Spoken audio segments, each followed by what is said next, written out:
The first division remains unsatisfactory. It has to be pushed further. The method of opposing men to all the other animals is not a good one. And so the dialogue starts all over again.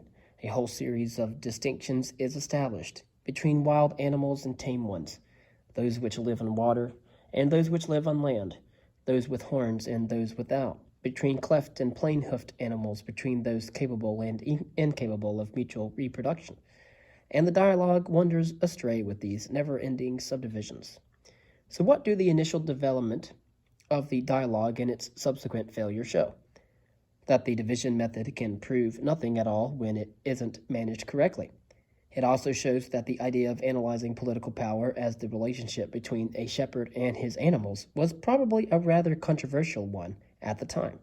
Indeed, it is the first assumption to cross the interlocutor's mind when seeking to discover the essence of the politician. Was it a commonplace at the time? Or rather, was Plato discussing one of the Pythagorean themes? The absence of the shepherd metaphor in other contemporary political texts of ancient antiquity seems to tip the scale toward the second hypothesis, but we can probably leave the discussion open. My personal inquiry bears upon how Plato impugns the theme and the rest of the dialogue. He does so first by means of methodological arguments, and then by means of the celebrated myth of the world revolving around its spindle. The methodological arguments are extremely interesting. Whether the king is a sort of shepherd or not can be told not by deciding which different species can form a flock, but rather by analyzing what the shepherd does. What is characteristic of his task? First, the shepherd is alone at the head of his flock. Second, his job is to supply his cattle with food, to care for them when they are sick, to play them music to get them better, guide them to arrange their intercourse with a view toward the finest offspring. So we do find the typical shepherd and metaphor themes of Oriental texts. And what's the king's task in regard to all this? Like the shepherd, he is alone at the head of the city. But for the rest, who provides mankind with food? The king? No. The farmer? The baker do. Who looks after men when they are sick? The king? No. The physician. And who guides them with music? The gymnasiarch? Not the king. And so many citizens would quite legitimately claim the title shepherd of men. Just as the human flocks shepherd as many rivals, so has the politician. Consequently, if we want to find out what the politician really and essentially is, we must sift it out from the surrounding flood, thereby demonstrating in what says he isn't a shepherd. Plato therefore resorts to the myth of the world revolving around its axis in two successive and contrary motions. In a first phase, each animal species belonged to a flock led by a genius shepherd. The human flock was led by the deity itself. It could lavishly avail itself of the fruits of the earth. It needed no abode. And after death, men came back to life. A crucial sentence adds, the deity being their shepherd, mankind needed no political constitution. In a second phase, the world turned in the opposite direction. The gods were no longer men's shepherds. Men had to look after themselves, for they had been given fire. What would the politician's role be then? Would he become the shepherd in the god's stead? Not at all. His job was to weave a strong fabric for the city. Being a politician did not mean feeding, nursing, and breeding offspring, but rather binding different virtues, binding contrary temperaments, either impetuous or moderate, using the shuttle of popular opinion. The royal art of ruling consisted in gathering lives together into a community based upon concord and friendship. And so he wrote and wove the finest of fabrics. The entire population, slaves and freemen alike, were mantled in its folds. The statesman. The statesman, therefore, seemed to be classical antiquity's most systematic reflection on the theme of the pastorate that was later to become so important in the Christian West. Of course, that we are discussing, it seems to prove that a perhaps initially Oriental theme was important enough in Plato's day in order to deserve investigation, but I stress the fact that it was impugned. Not impugned entirely, however. Plato did admit that the physician, the farmer, the gymnasiarch, and the pedagogue acted as shepherds, but he refused to get them involved with the politician's activity. He said so explicitly. How would the politician ever find the time to come and sit by each person, feed him, give him concerts, and care for him when sick? Only a god in a golden age could ever act like that, or again, like a physician or pedagogue, be responsible for the lives and development of a few individuals. But situated between the two, the gods and the swains, the men who hold political power are not to be shepherds. Their task does not consist in fostering the life of a group of individuals. It consists in forming and assuring the city's unity. In short, the political problem is that of the relation between the one and the many in the framework of the city and its citizens. The pastoral problem concerns the lives of individuals.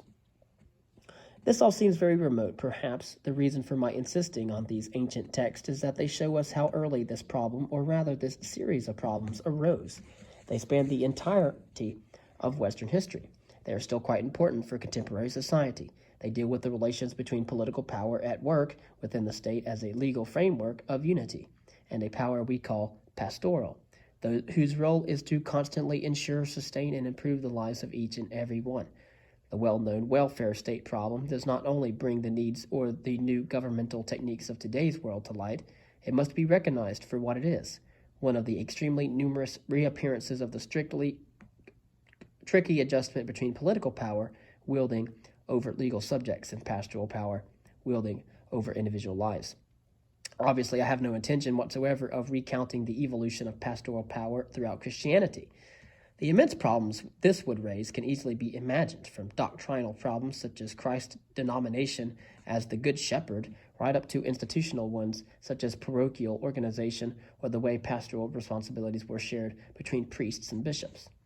All I want to do is bring to light 2 or 3 aspects I regard as important for the evolution of pastorship, that is, the technology of power. First of all, let us examine the theoretical elaboration of the theme in ancient Christian literature. Chrysostom, Cyprian, Ambrose, Jerome, and for monastic life, Cassian or Benedict, the Hebrew themes are considerably altered in at least 4 ways. First, with regard to responsibility, we saw that the shepherd was to assume responsibility for the destiny of the whole flock and of each and every sheep.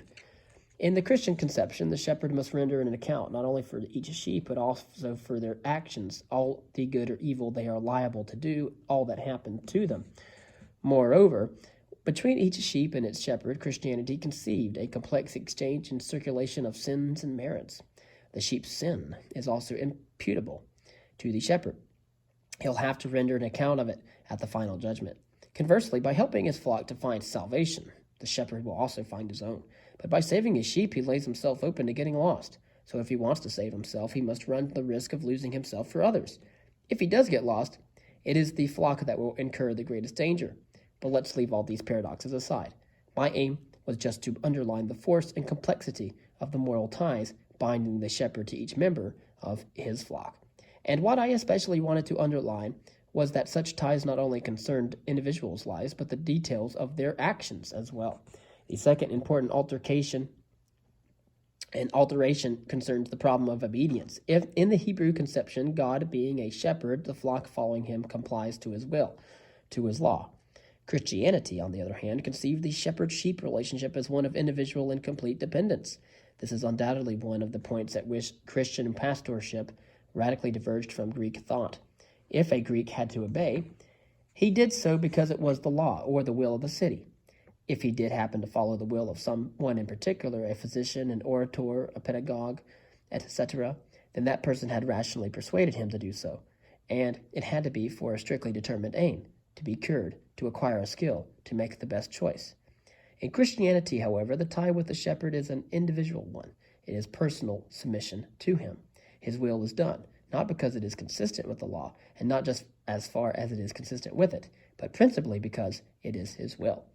In Cassian's cenobitical institutions, there are many edifying anecdotes in which the monk finds salvation by carrying out the absurdest of his superior orders. Obedience is a virtue. This means that it is not, as for the Greeks, a provisional means to an end, but rather an actual end in itself. It is a permanent state. The sheep must permanently submit to their pastors. Ab subditi. As St. Benedict says, monks do not live according to their own free will. Their wish is to be under the abbot's command. Habilantes alieno judicio et imperio. Greek Christianity named this state of obedience apatheia. The evolution of the word's meaning is significant. Evolution of the word's meaning is significant. In Greek philosophy, apatheia denotes the control that individuals or the individual, thanks to the existence of reason, can exert over his passions. In Christian thought, pathos is willpower exerted over oneself and for oneself. Apatheia delivers us from such willfulness.